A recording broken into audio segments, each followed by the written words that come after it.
ছোট থেকে আসছে, একেবারে ছোট থেকে।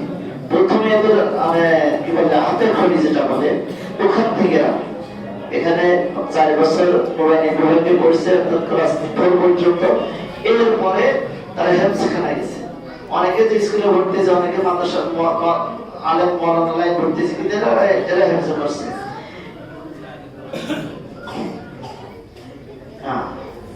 এখন আপনাদের সামনে যাকে দস্তাবেবন্দি করা হবে, হাফেজ মোহাম্মদ আবুল হোসেন।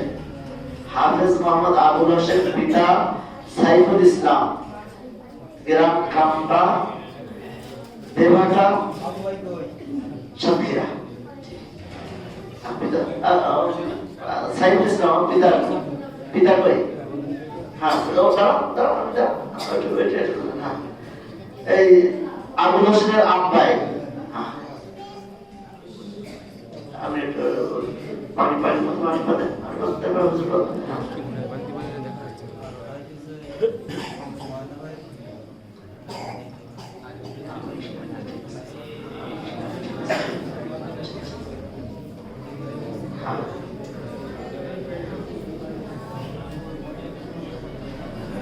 হাফেজ মোহাম্মদ আবির হোসেন।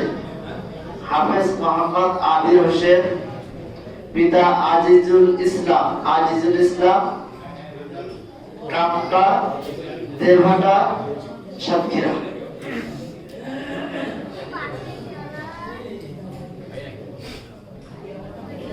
তাদের পরিচয় দিয়ে দুইজনের পরিচয় দিয়ে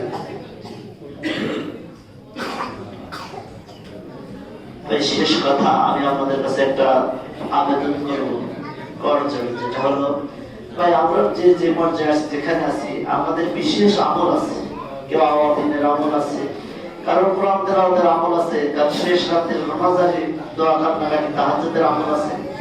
তো ওই সময় একটু আমাদের কথা, মাদ্রাসার কথা, ছাত্রদের কথা স্মরণ করবে, দোয়ার মধ্যে শামিল করে নেবেন, যাতে আল্লাহ তাআলা এই ওসিলা করে আপনাকে, আমাকে, আমাদের সবাইকে আখিরাতের জিন্দেগিতে মাফ করে দেন।